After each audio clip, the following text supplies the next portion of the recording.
We're actually coming to you live here from the ASUS Experience Center. So this is actually a cool little addition that we added on to our headquarters building.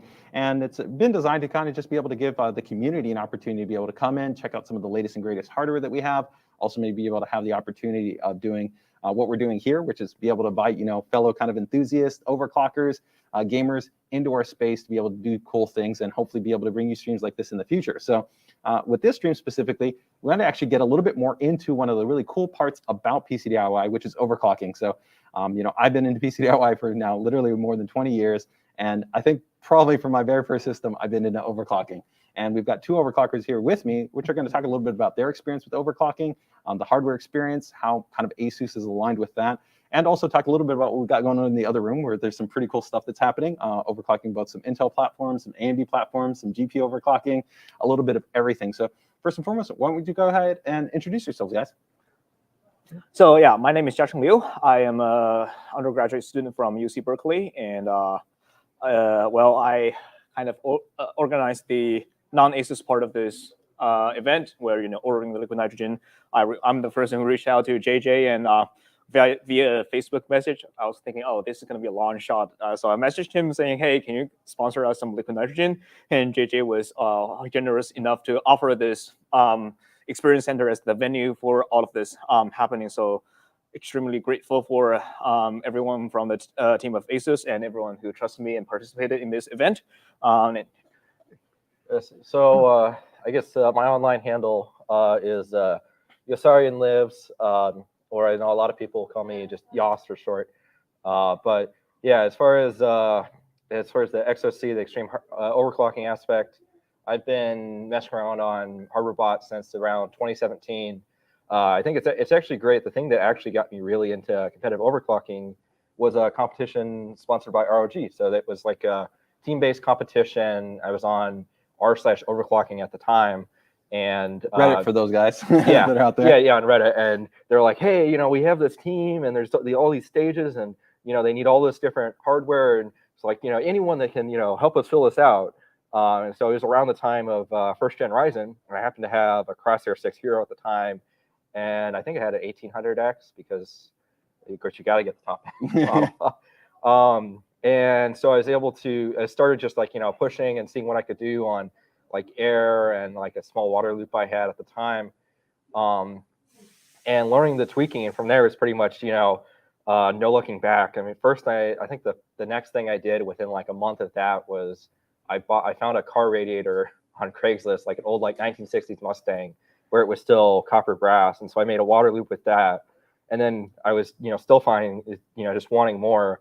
So eventually I moved to phase change, dry ice, and eventually liquid nitrogen. And no Cascade. You were trying to go with just the knobs there, right? Yeah. Cascade is so expensive, and yeah, if you don't do it right, it's a little scary. Yeah, but I think that that's a good segue right here. So one of my next questions was like, how did you guys get into the PCDIY experience? So I know there's always kind of an interesting element to what drives people when they get into PCDIY. Sometimes it's something that's going to be aesthetics, right? So you get into kind of building a system for like a look or feel. Sometimes it's purely about kind of the gameplay experience, right? So maybe you're looking about frame rates and you're looking for image quality in the gameplay experience. And sometimes there's, I think for a lot of the overclockers, there's that kind of just pursuit for performance, right? You kind of want to build your knowledge about understanding the hardware that you're using and then trying to make it faster. And then, it becomes a bug, right? You're always trying to go, like in the group that, I run, I always say hashtag more megahertz, because I'm always like, you're just trying to get a little bit more, right? 10 megahertz here, another 10 megahertz here, right? And, you're always trying to push the envelope. So what has it been kind of the driving force for you in terms of DIY? First for you and then for you. For me, I started off just mostly wanting to have the most control of the hardware and the computers I built. I remember my first ever rig when I was 14 was this MAXIMUS Z97 Hero. And I got the Z series out of not the B or H just because I wanted to, You wanted to be able to overclock Yeah, I want to be able to I was completely newbie by that point. I was just like not even touching the voltages and things. And when it fails, I was like, oh, my CPU sucks or things like that. But I mean, that's where you get all of the knowledges. You tweak all of the components. I was mostly, just had all the time in the world as a middle schooler and just wanted to, know all the technicalities of the computer parts and, terms. And that was the driving force for me to build a PC myself, and then start building, start tweaking all the tiny settings. But that just eventually first evolved into how I can get the most out of the hardware, get a more smoother gaming experience. Yep. More or FPS. even, or sometimes even just get more out of your budget. Like I know when I first started, right, I came from a very low income background, and so it's like I couldn't buy the most expensive piece of hardware. And so I know that it's changed a bit over the years with overclocking. Sometimes now, people are buying into overclocking already at the top end, so you're buying the best of the best to get even more out of it. But where it originally started was sometimes that it was people's like, I can't afford the best thing, so I'm trying to take this mid-range part, or I'm trying to take this more entry part so that I can get 10% or 15% more performance, so I can get a better experience, right? And all of them are valid, right? There's no right or wrong reason to get into it. We just all have different perspectives. And for you, was it similar or a little bit different? Say, absolutely. I think the budget played a lot for me. So I mean, when I first got into computers, I was moving on from consoles. It was kind of funny. I had like a PS3, and then I saw all these like cool mods for the games I already was playing. I was like, oh, I got to get a PC for that. But I didn't know anything about computers. I had like some vague semblance. I think I saw on like I don't know, maybe it was a Quora post or something where like, oh, you want to get like a quad core at least. So I bought a computer with a quad core. It was like a Core 2 quad with Intel GMA graphics. it didn't do very well. So from there, I moved on to learning a lot. I learned a lot from, I think, honestly, Linus Tech Tips was, I think YouTube's been a gateway for a lot of people. Started there. So that's where I started learning about the parts and what to get. So I started on FX, and with the FX, I found, oh, it's kind of slow, but it's also very overclockable. And so it started there. And you got that bug, right, where you stepped up from integrated graphics to a discrete graphics, and then you're like, now I can take this a little bit further, and then it just kind of keeps evolving, right? Yeah, I think actually my first graphics card was ASUS. It was GTX 660. I think it was dual CPU, I think. Oh, cool. Yeah, it's a very popular series. So I think that leads us to our next question here. So what's in your guys' personal rigs right now? What are you running? We got people that are, I'm sure, running their systems at home. There's always that kind of compare and contrast. Am I running something similar, or am I running something from like 2-3 years ago, right? So what do you have in your guys' boxes right now? My main PC actually is running the hotel right now. It's actually a Rampage 5 Edition 10 with 6950X. One of my favorite boards that we've ever made. I love that board. I remember working with our design team on it. I need nothing especially fast. I have my Dark Hero, I have my Apex sitting at home. When I'm not running it, it's just shut down. But for most of my daily work, that's completely sufficient. I got a Titan XP Collector's Edition running on it. That's still a pretty, I mean, even though it's an older platform, it's still it's HEDT, right? So it's still high-end plus stuff, greater than dual channel memory. Tons of quad channel. I got lucky with my CPU, so I'm running 3400 CL14 flat with the X99, which I consider is really good. It's nothing good in terms of like other DDR4, but for X99, it's really for the memory controller side on DDR4 and for that platform specifically, it's pretty solid. What about for you? Yeah, for me, I feel like it's been kind of a funny transition because I was in high school. Obviously, I wanted whatever the top end was, but I couldn't afford it. And by the time I could afford the nice hardware, I got into more like the competitive overclocking scene. And so for me, I'm like, no, why would I waste this nice hardware in a daily? No, I want to put it into my overclocking setup, right? So my daily is it's old. I think it's like an i7 3770 and like a low profile, graphics card, because I play a lot of older games when I do play games. But inside, and similarly inside like my stream PC, it was just some parts I happened to have. I'm like, I'm never going to use these for benching. So somehow I ended up with a C422 chipset Sage. Okay. And the Xeons, which is totally not a mainstream series chipset. Totally on the kind of workstation side. Not even not overclockable in any real way. And it's and so I put that in, and then. And I have to somehow, I think what happened was I tried to buy like a 7820X on eBay, and there was some confusion with the seller, and he sent this Xeon version, which will not work on X99. It's like, no, it's the same thing. Like, and I at some point I just gave up on the claim and kept it, and so that went in. Ultimately just had to make it work. Right? Exactly. Yeah, it was just random stuff I had. And then since the board had 7 full PCIe slots, I'm like, well, I'm going to fill 7 PCIe slots if I got them. So it's got just a bunch of like random like 1X cards, like over like 10 gig networking. all this Hey, stuff that if you got the slots, why not go ahead Exactly, and yeah. populate them? So that's actually a pretty cool little mix, right? Like, I mean, for me, definitely, I've got my daily driver system, and then I also have kind of my workstation editing platform that I do a lot of work on. So I've got one which is Z590 based, and then I've got another one which is actually TRX 40. So I've got a little bit of an AMD and Intel kind of hybrid setup, and I think that mirrors kind of an interesting kind of vibe to what you guys are going. So moving a little bit of a tangent before we get back into kind of maybe some overclocking and some kind of the PCDIY narrative. What are the hobbies outside of overclocking? Anything beyond, you know, the PC DIY for either one of you guys? Well, so I mean, I'm a linguistics student major Okay. from UC Berkeley. So what I do when I'm free, I well, learn random languages. I browse Wikipedia for hours. Okay. And Going down the rabbit hole. yeah, absolutely. Just spending our entire afternoon. Oh yeah, as far as me, I got out of it a lot because I was spending a lot of the time with the XOC, but I've been getting back into it more on the airsoft side of things. So I like to go to a lot of the events, if it's local or, at least within like 6 hours. Yeah, yeah. Well, drive. hopefully, as you were coming out of the situation, these will start to Exactly. open up more. You'll be able to get into. I think some COVID more definitely games. played a role of me slowing down on airsoft because a lot of those events just weren't happening. But so I've been getting into more that a lot more now. That's cool. That's cool. I'm never going to be there. I'm totally one of those people. I would wince. It's like my fiance. Oh yeah. I remember she went out to an airsoft match, and she totally judged it as awesome. But I was just like me. I was like flinching every single time I heard it go off. I was like, nope, that's not for me. I'm going to go sit and chill over in the corner, and I'll wait for the match to go ahead and be finished off.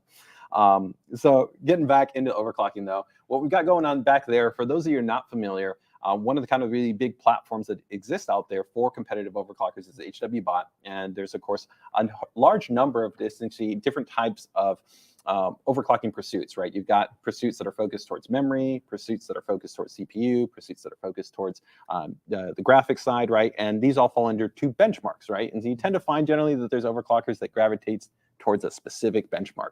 So for you, what's the benchmark that you kind of favor? Where are you spending your time and effort? I like Time Spy Extreme or Okay. sometimes Firestrike Ultra because I like to bench with the old and lower tier CPUs, but I use beefy graphics cards. Yeah. That's just out of no particular reason. I just keep doing it. I don't know why. Yeah. So was it maybe one of your first? Because that's also kind of the things that sometimes it's like, which is the one that you fall into? Right, because and then you kind of just keep learning. I upgraded to a 1600 XT when I still had the 4790K with MAXIMUS Hero. So I had to suck it up for almost 2 months with that kind of a disparity. Right. So that's when I realized, okay, 4K setup is really forgiving on having a older and slower CPU. Right. Yeah. You're dealing more with the GPU limit than being more CPU sensitive. Right. Yeah. And there was basically no bottleneck of 4K. Yeah. That's cool. And on your side? Yeah. So for me, I'm more on like the 2D, as they would call it, the benchmarks that pretty much just push the CPU, and they don't really. You could put in pretty much any graphics card in if it has display out, you're good. Yep.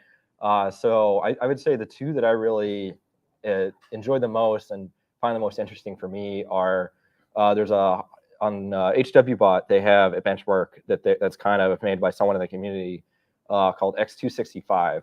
So that's for those of you wondering about, that's actually an encoding based benchmark. So exactly. They used to have one that's H.64. Now it's moved over to, of course, a heavier one with H.265. Yep. Who knows? Maybe it'll be AV1 in the future. Yeah, exactly. Yeah, and I like it because it's really demanding. It's really, really demanding. It's going to hammer that CPU. And it uses pretty much all the instructions that the CPU has at its disposal, and it scales from everything. I mean, if you raise the core, you're going to raise your score. If you make the memory faster, you're going to raise your score. Yep. And the other one is pretty similar that I like is Y-Cruncher. Talk about another those people that are in that Limpack group, AVX instruction sets. Yeah, and Y-Cruncher is even heavier. It's actually the only benchmark that is currently competed in on HWBot that actually will use AVX 512. Yeah, which is scary in some ways. Yeah, and it can be fun because sometimes you find that. I want to warn everybody that if you do not know what Y-Country is and you decide to go ahead and Google it, be warned, do not generally run this on your system. You will generally probably lock up your system. You could cause it to crash. It could entirely overheat. Yes, especially if you're overclocked. There's even warnings. There's literally, the creator has said, if you don't know what you're doing and you have a system incorrectly set up, you could outright kill your CPU. Yeah, right. So especially X299. Yes. I think I've heard it described as it's an incredibly well-coded benchmark, and that's why it's so heavy, because it is. There's nothing holding it back. It'll use 100% of what it's got to work with. yeah, it's and that's why I like it, because it's like, Well, like you I said, it's think- very sensitive, right? Yeah, You can, well, you and can it's really it's see similar. everything. I think there used to be an old adage. It's like, yeah, sure, your overclock's stable, but is it Prime 95 stable? Yeah, that's very much. It's like going the beyond same Prime idea, 95. You're going in that next benchmark. And Absolutely. for those that are checking out the stream too, we're actually going to be doing a cool little demo that we got back here to actually show you a little bit of what kind of some extreme overclocking is like. You'll see that this is very fundamental in terms of kind of like the experience.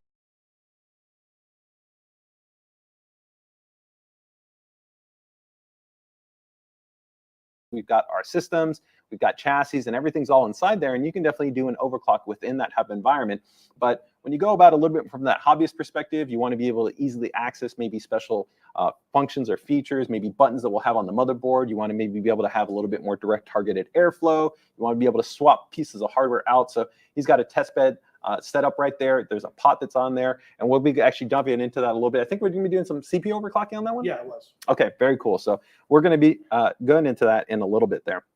So now that we know your favorite benchmark, one for me that I always like, I've been with the company for a pretty good long time, almost since our very first ROG product. So I've been with us literally since the first CROSSHAIR motherboard, when we when ROG only had one product, to now where like ROG, of course, we have so many products under our product portfolio. So I've seen pretty much almost the entire lineup. So I've got a lot of favorite boards. For me, it's very hard to pick one because I've had so many kind of experiences with our product and our R&D team that, it's almost like picking a child for me, right? Which is my favorite. For you, have you guys had, a board that kind of really calls out to you, like, oh man, or even an ASUS product, that you found it, it's like, I had a really great experience there, and that really kind of maybe made me a fan.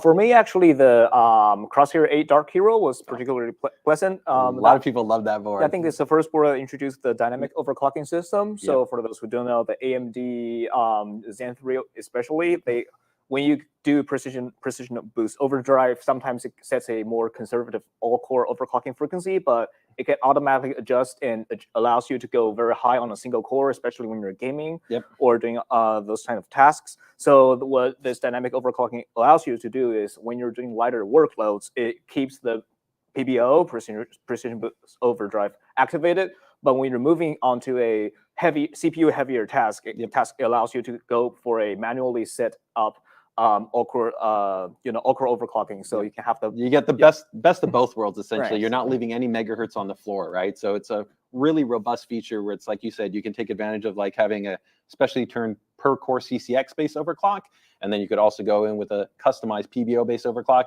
And the great thing is because it's all handled on that UEFI level, once it's all dialed in, it's transparent to the user. You literally don't do anything. You'll be on Windows and you could switch from jumping into your favorite game and then all of a sudden jump into your editing program, and you would get the benefit under either one of them. So that is an awesome feature, and it's a great looking board. And the Hero series has kind of really been a stalwart within the overclocking community. Every year when we come out with the Hero for I think AMD or Intel, it's a very popular series. For you?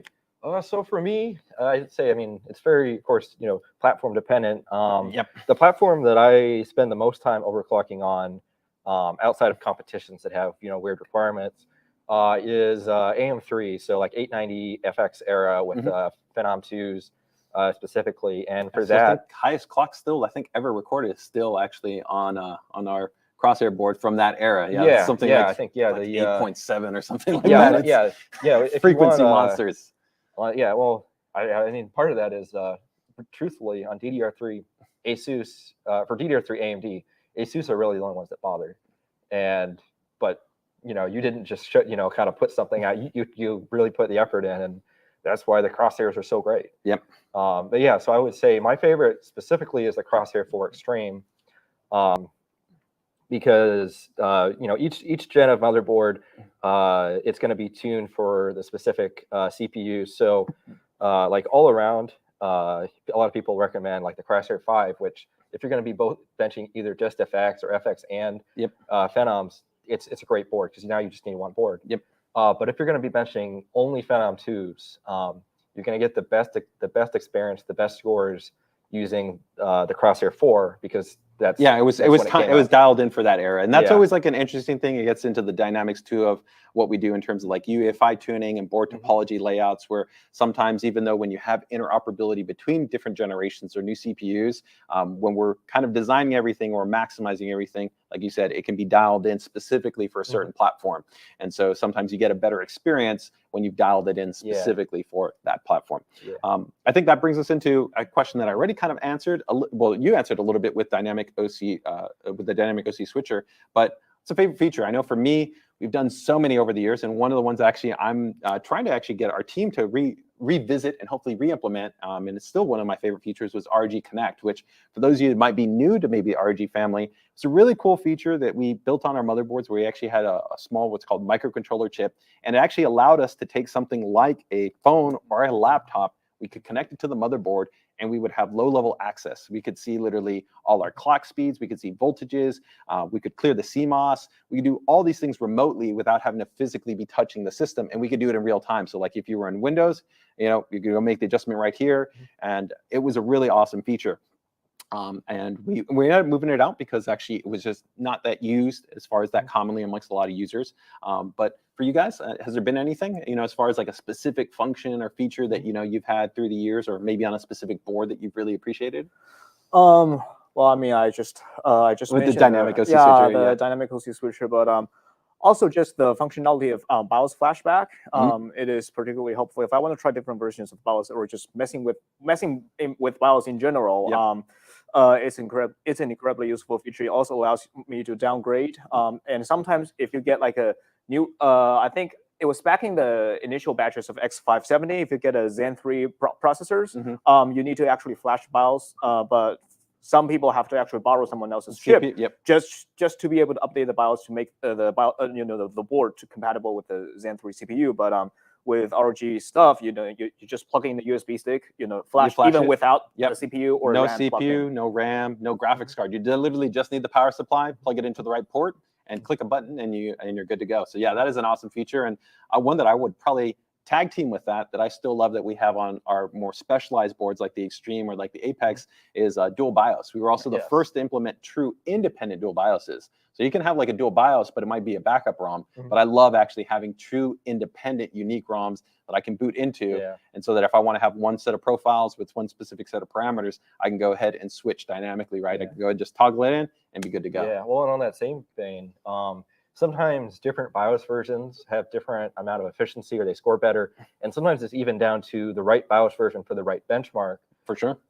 And yeah, and dual BIOS is great for that, because you can say, okay, I'm going to put on this chip my BIOS I need for X265, and I'm going to put my BIOS on here, the one that's really good for 3D. And boom, you just hit a button, boom, and you're good to go. Yeah, it saves time and effort. So very cool. So this is also hopefully giving you guys a little bit of perspective that when we design and kind of make the boards, why are we designing and developing boards? Why not have one motherboard for everything, right? And the reality is that what we're really trying to do is try to make boards that are tailored for certain types of use case scenarios. Not every, like a normal gamer is never going to necessarily need these things. So there's no reason to put them on a general board, right? Because they're never going to use it, right? But an enthusiast who's maybe overclocking, wants to maybe have some more flexibility, can definitely appreciate that. So moving away a little bit as we get ready to kind of wrap up this portion, get ready to check out our little demo right here, is going to be just some general questions. So do you guys game when you're not overclocking? Like for me, I'm not a big competitive player because I have little time. So, you know, to really be great at competitive shooters or kind of online games, you got to spend a lot of time ranking, getting familiar with loadouts and balancing and all kinds of things. So I'm a very much, I love RTSs, I love RPGs, I love action platformers. Those are kind of my favorite type of gaming titles. So when I can, I like to jump into those. You guys have any, you know, title that you like to jump into if you game? Well, for me, my activities in gaming kind of just stem from my overclocking activities. So I use heavy games to make sure that my overclocking is stable. So I use Control, especially with RTX. Right? Oh, geez, yeah, love those GPUs. It will definitely like squeeze out the last bit of your GPU, and also Cyberpunk 2077. Another very heavy graphics engine. Yeah, these are just mostly to test out my stability, but too, I have little time outside of overclocking to actually dedicate a lot of time into Plus gaming. You got to balance your Wikipedia deep dives too. Yeah, there you go. For you? Yeah, like I mentioned, a lot of stuff I run is lighter. But yeah, I mean, for gaming, it depends.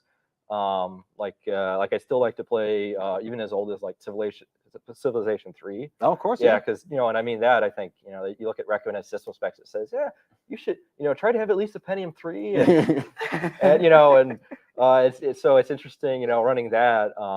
yeah, I mean, that, like, so yeah, some games that are timeless like that, or some of the newer games I play, I like a lot. There are there's an indie game that I play a lot of called Verdun, and it's kind of sister game Tannenberg, which is like a realistic World War I first-person shooter that's pretty fun. And they managed to take something that is seen as, you know, oh, it's boring, they just sat in the trenches and waited, you know, and make it actually interesting and fast-paced and exciting to play, while being realistic to what it was. Yeah, no, that's cool. And I think that's the coolest thing also about the PC platform is, right, is that while we've seen, I think consoles always have that kind of ever evolving improvement to have backporting or interoperability and compatibility, now downloaded libraries. The PC has been so interesting because pretty much we have access to all the games that have been written, right? So you get people that are playing stuff from literally 15, 20 years ago, right? But they're also playing the latest and greatest games. And it's really interesting because then you add in, you know, modding and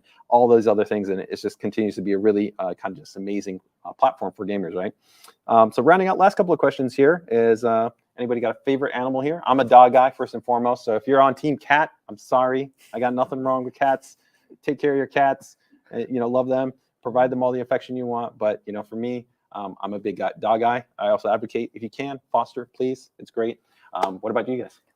I'm a cat person. Okay, there we go. Yeah, I would say I've got my two kitties. I've got Ryzen and Storm. Okay. So look at that. So I'm the only guy here with the dogs, but that's okay. Yeah, that's all right. We can still find a way to. Maybe I'll give the social media some pictures. There we go. There we go. And yeah, anybody there, drop it in the chats. Let me know. Are you Team Cat or are you Team Dog? So let's find out in the chat which side of the camp you're on. And you're a snake person. Oh yeah, hey, there's nothing wrong with that. You know, my brother, he had a snake. You know, it was always that little eerie thing, right? Though feeding the mice, right, to the snake. So something seems a little bit kind of out of the norm about that. So wrapping up, we got our last question. Favorite food? You know, or what's favorite food for me? You know, if the proverbial comet was coming tomorrow, you know, we're gonna get a little bit bleak here. It's coming. It was gonna get ready to hit us. We have to have our last dinner, right? What's it gonna be for you guys? Steaks. Honestly, yeah, I mean that's okay. But which cut, right? Yeah, I mean, you can't just say steak, right? Are we talking like a porterhouse, a ribeye, a wagyu, a tomahawk, right? Filet mignon. I'll do medium well. Classic. Yeah. Okay, there we go. That's a good choice. I mean, obviously, you know, steak is great, but I would say for me, most of the well marbled cuts, and like on the cheaper end of New York strip or, I mean, wagyu is wagyu. Hey, that's like butter, right? Yeah. Okay, well, hopefully you guys found out a little bit about these two great guys from the overclocking community. Also give you guys a little bit of perspective in terms of some of the cool aspects in terms of how hardware has influenced their overclocking journey and what has been of interest to them. But I think here, now we're actually gonna go ahead and check out this demo. So why don't we go ahead and find out what do we actually have set up right here in terms of the actual demo? Okay, so this is actually a Z690 Apex. I've actually got it running an LN2 pot right here. I have these two fans. These are actually to draw the liquid nitrogen away from the board so it doesn't actually set.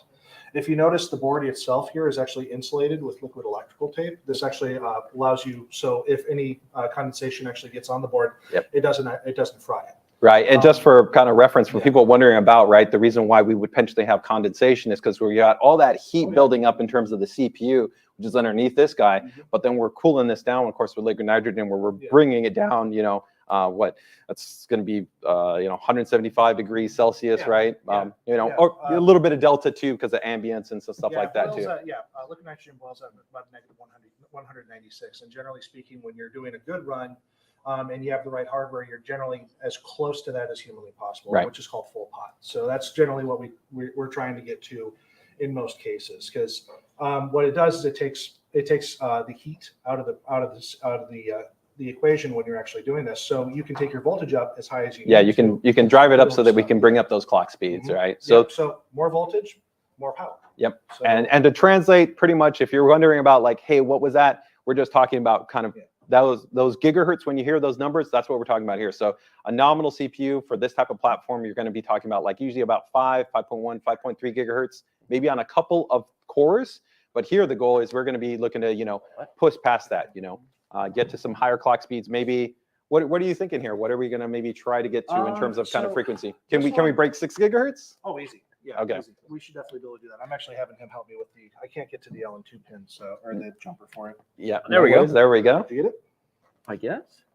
And this is also, still there. oh, I think. yeah, this is also one of the other reasons too why you work generally with kind of like a test bed setup, because there's usually a lot of little things that you're trying to figure out. Yeah. Sometimes you got to put different probes. What do You might want to be able to Jumper, access trying to get different that buttons jumper and off. switches. Off?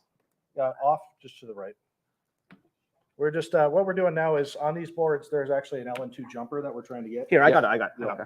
So I just did a test boot with it right before we actually went live, and now we just need to get the jumper off and over to the LN2 position. There we Yep. go. If you're doing this on a normal board, if you're not doing LN2, do not do this. You need to have the boards very cold before you do this because the amount of voltage that's actually put. Yeah, and the reason why we actually have these type of functions is because the boards are designed specifically to be operated under a much lower temperature. So we're asking the board to essentially start up in a different kind of operating state than it would be traditionally. And that's the reason why we have a physical switch to shift it into this kind of LN2 mode. Or if you're not under LN2, then of course, when we ship the board, it's not enabled. So here we can see right here, he's actually, Just getting a little bit of yeah, getting a little bit of the LN2, and he's going to be pouring it there into that cavity right there, which is essentially the LN2 pot. And that's right on top of where the CPU is. And that's going to help to go ahead and bring us down to these really, really low temperatures so that we can go ahead and bring up the clock speeds. So another thing too, that might be interesting. Some people might wonder about kind of power requirements. And when you're building a system, a lot of people always kind of worry about like, hey, how much of a power supply do we need? And a lot of us, when we're building systems, we're looking at maybe like a 600 watt, 650 watt, 850 watt. Now with a little bit higher end GPUs, we're starting to see 1,000 watt being more that common recommendation. But for a lot of these overclocking rigs, we're really looking to always have kind of the best, biggest power supplies we can have. So 1,000 watts, really kind of the minimum. Ideally, we want 1,200 watt. We want 1,600 watts, which is actually, we're going to be offering a Thor, not too distant future, 1,600 watt, because we're really amping up the power demands and also what's called transient power demand, because we're really kicking up the demand that we're asking for the power supply. So it needs to be really stable. It needs to be there at that back end to keep everything stable. And especially you were talking about for your overclocking, also very critical when we're not only pushing the CPU, but if we were overclocking the GPU. Yeah. Yeah. For GPU, I actually use three separate power supplies. Yep. Generally one for each rail on the actual power. Yeah, supply. to maintain the best stability. Yep. Yeah, so it's the only way that you can really do it because of the fact that you're pulling so much voltage for so much amperage from only one power supply. Generally, what happens is the way that they're set up is it's all set up in rails. Rails, multi-rail design. Yeah. So once you go above that, or overcurrent protection kicks in, and generally it'll just turn off the It'll just trip. Yep. Yep. And then you have to start all over again, unfortunately. Anyway, I'm just pulling right down. I want to get it down to a negative 100 before I actually do my first boot. I'm at about negative 82 right now. So why don't you let people know what you got right here? You've got a little bit of a probe set up. So why don't you let people know what you've got right there, what you're referencing? Oh, so right here I'm actually referencing. I actually have a thermometer on my desk that's actually hooked up to. It's negative 110 now. Yeah, I'll boot it in a second. Let me talk. So it's actually hooked up to a probe, which is actually connected to the bottom of this liquid nitrogen pot here. And then basically what I'm doing is I'm looking for it to get to about a little bit under negative 100 before I actually do my boot, which I just did.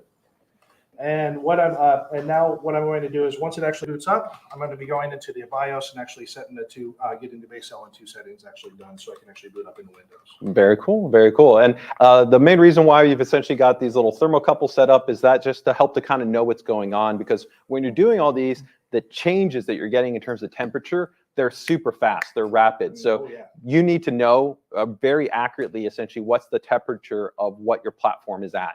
And that helps you to know also there can be what are called kind of bugs at certain temperature points for certain platforms, certain CPUs.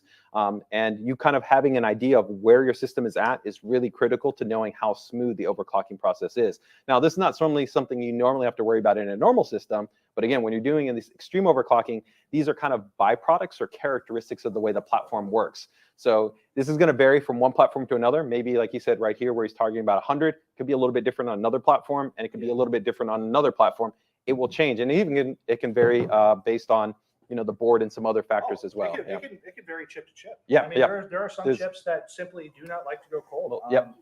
AMD is a perfect example of that. Like a lot of their stuff generally doesn't like to go below about negative 110 or so. So where I'm taking it to now would actually make it not boot.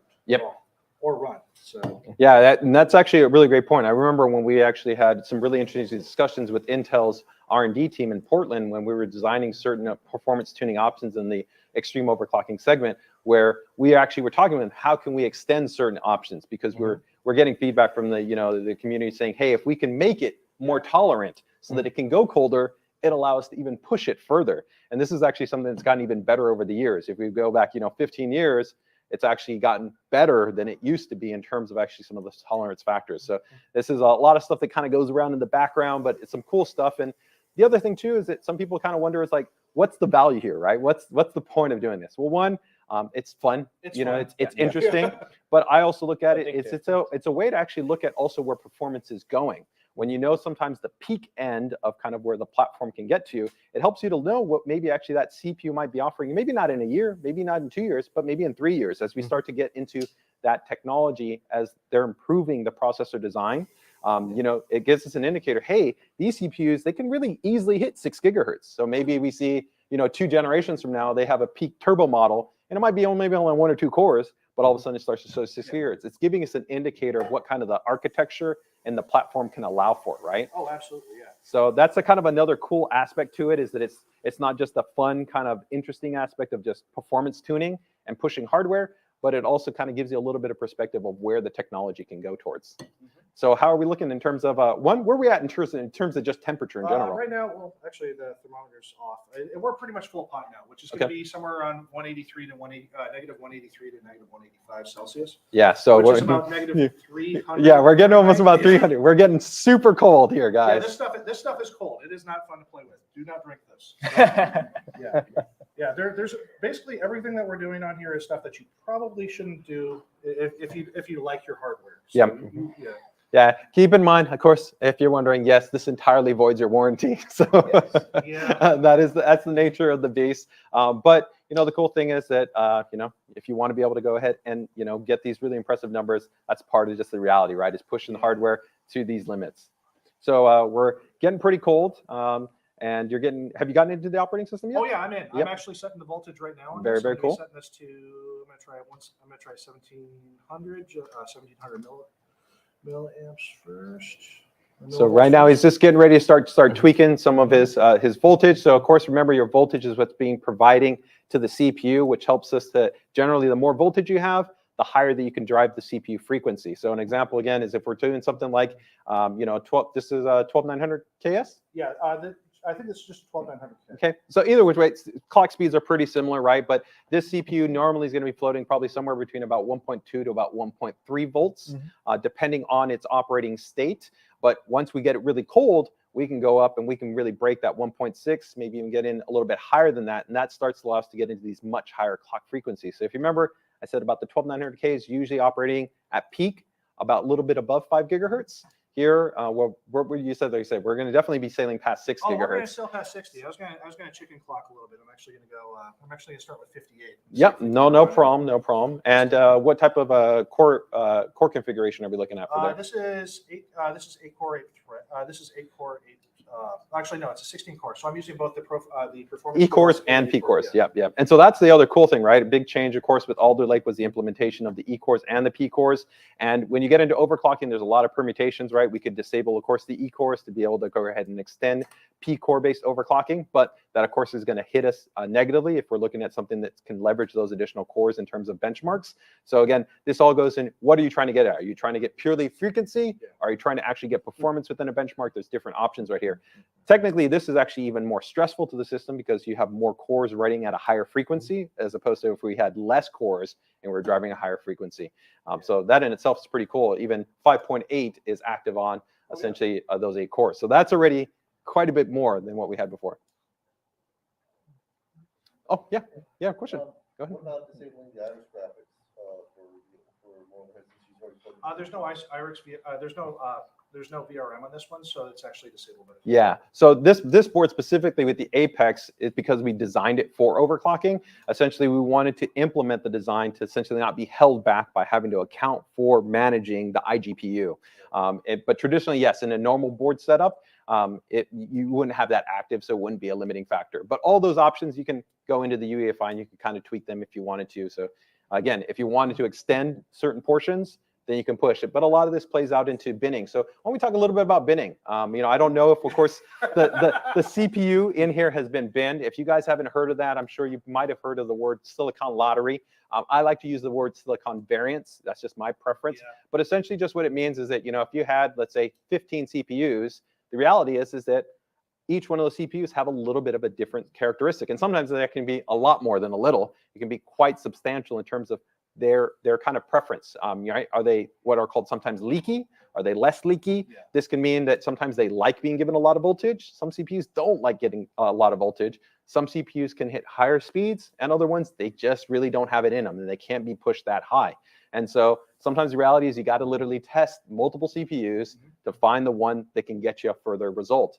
And depending, again, on the overclocking pursuit here, it can be that maybe you got one CPU that's really good for memory overclocking, but it's not that great for CPU overclocking, right? And you might have to have literally you switch back and forth, right? So why don't we talk a little bit about that? So yeah, I mean, it really depends on what you're trying to do. I mean, like as you said, there are some chips that are better for memory overclocking, some that are better for pure core. You have some of those that they have higher cold bugs than other ones. They're more friendly essentially to be able to take really cold. To overclock for longer periods of time. And that's actually something I'll probably end up causing a cold bug, and at some point I'm gonna need a blowtorch anyway to actually burn it off. But we can talk about that when I get to that point. But like it really depends on what you're actually looking for. Like me personally, I've gone through 5-6 different variants of 12900Ks to find the chips that I actually use for my benching. Yep. So primarily I do CPU profile. Okay. So 3D Mark CPU profile right now. I'm working on that. That's actually what I'm running here right now. And what about for you? Have you gone through any binning recently on your CPU side? Oh, well. I mean, you're doing CPU work, so of course you don't need. It's not as critical for some of the targets that you're doing, right? Well, I mean, I got lucky with my first KS. It's got decent P cores, and is it 105 SP scores in the BIOS? So I'm pretty happy with that. So I didn't actually need to bing, and plus I didn't have the budget to buy another one. So, but well, I'm glad I got lucky. If I got like a bad one, which we call a dud, it's not gonna be as good. But I did have a bin 4790K inside. That is what I was running with my first ever ROG board, MAXIMUS 7 Hero. I just got the first place in R23. Oh, very cool. Some Cinebench overclocking. Yeah, so that was pre-binned. I have to purchase some of someone's chip because it was 2019 when I got it, so I cannot get like 10 of them retail. So yeah.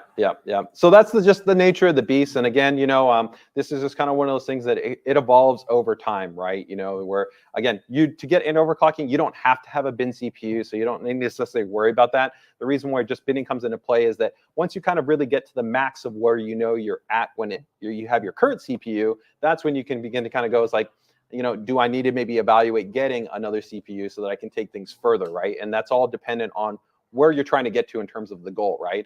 The reason why we bring it up, though, we've talked about even on our last PCDIY stream, where we were talking about some new memory that Kingston came out with, 6400 MT, and that's actually already exposes a little bit of that silicon variance, where we know that not every CPU can sustain a 6400 MT memory divider natively. And so we talked to the community about it. There's nothing inherently wrong. It's not that our board can't do it. It's not that the DIMMs can't do it, but there's always that variable with the CPU where we don't know what it can achieve. But I will impressively say, and I don't know what your guys' thoughts have been, from all memory generations, I've never seen in one generation this small the impressive scaling that I've seen from DDR5s. If you talk actually about pure kind of frequency performance, there's never been a platform arc within literally this short of time to literally go from base JEDEC speeds to the speeds that we're seeing here, right? Okay, keep in mind, DDR5 starts at a base of 4800 MT, and we've already broken 10,000 MT. Yeah. That's insane. It's never happened before, literally within the same chipset cycle, to see such big scaling. So props to the Intel R&D team there to be able to show a really impressive, I think, kind of first foray into DDR5, and it's only going to get better, which is the cool thing, right? Yeah, it's actually been really fun. Memory isn't necessarily my forte. Primarily, I do primarily core and GPU work. Yep. But like, it's actually been really, really fun to mess around with and actually play around with. I've actually been using DDR5 as my learning, as how I'm going to be learning about it. Yep. I've been the availability has actually been getting a lot better on DDR5, which has been really, really helpful for that. And the prices are actually starting to they've come down quite a bit. Even getting some good kits, it's not like super expensive in the way it was like 6-7 months ago. So yeah. So where are we looking right now in terms of the setup? At 5.9, I'm actually right in the middle of my second run here. The first one was successful. And we're still on 8 core. configuration? No, it's 16 core. 16 core. Yeah, So 16 okay, core. So so that's pretty crazy. Again, just recap. We're saying that nonchalantly, but again, that's 16, right? A 16 thread configuration at 5.9 gigahertz, right? And again, remember that the base, you know, if we were running this stock with like a normal 360 AIO, it would only be peaking at a little bit more than probably about 5.1 gigahertz. And that would only be, you know, 1 to 2 cores, right? As opposed to here, we're essentially running all those cores at that, was it 5.9? Yeah, 5.9 right now. Yeah, We're so actually 5.9. on the last part of the run. So that's pretty impressive. So we've already kind of taken it quite a bit. And that's, again, it's really only possible because we're running it this cold, right? This would just not be possible. It doesn't matter if you had, you know, the biggest, you know, quad external, you know, water chilled kind of setup. You need to really step into the next level of cooling, which is here with extreme cooling to be able to get this. Yeah, you can't fight physics. I mean, Yep. that's really what it comes down to. Yep. You know, it's going to win every time. It's a law for a reason. Yep. Come on, guys. So overall, it's pretty cool in terms of, you know, literally and figuratively here, right? We're super cool. And it's also, I think, pretty interesting to just be able to see kind of the scaling range. So in terms of just kind of giving them some insight in terms of kind of the tweaking that you're doing in Windows for your dynamic adjustment, what are you using inside Windows? Are you using XTU or are you using Turbo V Core? I actually use the OC tool, the ASUS OC tool. And basically what I'm doing is I'm setting the voltage. I'm setting the core voltage for the CPU. And then I'm also adjusting the actual, I'm adjusting the your ratios? The ratios, yeah. Yep. So ratios for you guys, sometimes internally overclockers tend to sometimes use ratio a little bit more, but what it generally means is multiplier. And so if you take essentially your bus speed and you take your multiplier, you combine them together. So like 100 times, let's say like 59, that gives you 5.9 gigahertz. You have your actual overclock.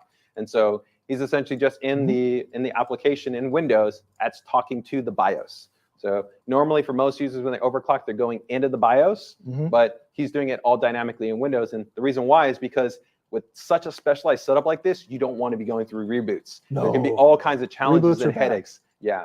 You want to keep the situation once you've dialed in kind of the temperature and the board's working. It's all about now tuning it within that operating system state and trying to get the most you can out of it in that state. Because if you reboot, you could crash and you're going to have to go back to zero essentially and almost start the process all over again. So that's the reason why we actually have those options available to us in the operating system. So it is a very cool level of functionality. And again, for those that maybe haven't ever tried it, if you are interested in getting to overclocking, we actually have a great kind of starter video that I have on our North American YouTube channel for our ASUS AIOC. It's a great feature that we have built in the UEFI, which can give you a really nice baseline to kind of be specific to your CPU and your cooling solution. And then you can go in and you can actually make adjustments to kind of tailor your overclock to maybe preferences in terms of you wanting to maybe try to take a little bit further. So that's something that if you kind of want to start to maybe figure out, if you want to get a little bit more of your system, you can definitely check that out. Well, the fans has ice on it. I'm sorry, guys. It's the reality here. Yeah. So let's go ahead and give it one more pass here, and let's see what I'm we up to get 6.1 right now. 6.1. So, 6.1. It's almost done. All right. So I think that's a pretty good place to overall wrap up our little overclocking demo. It's pretty impressive. I mean, 6.1 gigahertz, and we're still on 16 threads here. Yes, sir. So that's pretty monster overclock. And thanks for taking us through this little demo right here. Pretty cool. Hopefully you guys on the stream found that pretty interesting, pretty cool in terms of just being able to actually show you what the actual overclocking experience is like when we're talking about extreme overclocking pursuits. Make sure to go ahead and check out some of our actually social channels. We'll be following up to actually share out some cool results that the team over there on the inside is doing. And I think, like I said, we've got a lot of different types of overclock configurations running there, from Intel to AMD to 3D. A little bit of everything's kind of going on. So that overall wraps up our stream here. Hopefully you guys found this interesting and useful. We still got some more questions here that we're going to go ahead and tackle for those that are here joining us in the ASUS Experience Center. But with that, as always, if you guys have any questions, comments, feedback, feel free to go ahead and drop them in the chat there, and we'll definitely follow up with you. And if you're not part of our Facebook group, it'll also be linked in the description. We've got a fantastic community, over 30,000 members in there, where you can go ahead and ask questions, look for insight, feedback, whether you're talking about upgrading a build, building a new system, or maybe getting into some overclocking. We talk about it all inside that group. So that, guys, take care, take it easy, and enjoy the rest of your day. Have a great weekend.